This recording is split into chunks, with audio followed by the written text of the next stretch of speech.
I'm Sarita Spearing and welcome to Number One Health. I'm here with Dr. Charlie Eastman and I'm going to talk about mole screening. Now, can't I just get a GP to look at my mole? Is it important to have it seen? Yeah, the trouble is that there's really you want to see a specialist, a dermatologist, to assess whether the mole that you've got could be a cancerous one. It's quite topical at the moment that a young Virgin aircrew member has died of skin cancer. The things you can do yourself are be aware if a mole increases in size, if it starts bleeding, if it starts itching. If it changes in any way, then you need to be suspicious of it. But unfortunately, a lot of general practitioners wouldn't necessarily have the skills to definitely indicate to you whether it was a cancerous one or a harmless one.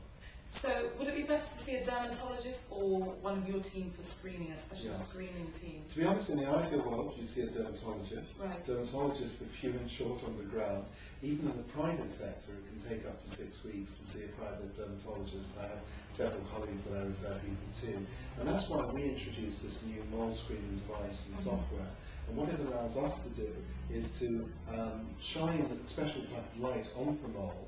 That light is then, the image is compared to a database of 5,000 different moles, and it gives us a score as to whether your mole is likely to be in the harmless category or the more benign, nasty cancerous category.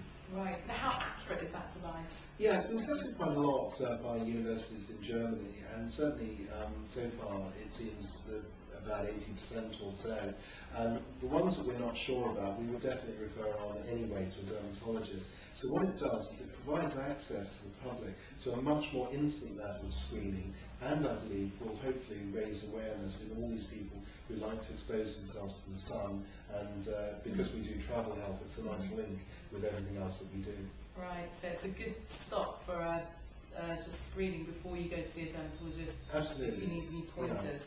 And are there any side effects? Is it painful? No, it's absolutely harmless. Literally, all we do is put a gel on the skin, and it's pain-free. It shines a special type of light. That light is not radiation. It's not harmful in any way, shape, or form. And just for a bit of fun, we decided to call the service Mole in One because we're here at 1 Harley Street. Right, okay. It's very catchy, I have to say. And what are you charging for this? Yeah, what we'll charge is £150 for the basic assessment. If someone's got millions of moles, and some people literally have hundreds of moles, then we're recommending a different procedure where we do something called mole mapping.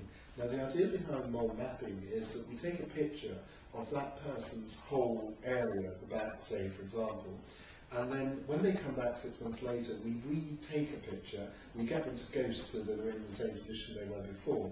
And the technology can actually identify the new moles or any moles that to some extent have changed. Right. So that's an add-on bit to the service. We haven't quite priced that one yet, but that one probably about the same price as well. Right, so important things to look out for, any moles that have changed in shape or size? Or... Absolutely, yeah. Right. And also within the mole, if there's differentiation in colour. So on our skins, it's not immediately evident. Black people, by the way, can get melanomas, these tumours as well, but it's very rare. But in white skin, what you'd expect is that the mole is an irregular surface, and within the mole itself, there's different pigmentation, different levels of colour. So again, that might be a clue. But if anyone's suspicious, they should certainly get it checked out, because that's the thing that could save a life. Right, and if you need any more advice from Dr. Charlie, you can contact him on his website, www.numberonehealth.co.uk. Thank you, Sarita. Thank you.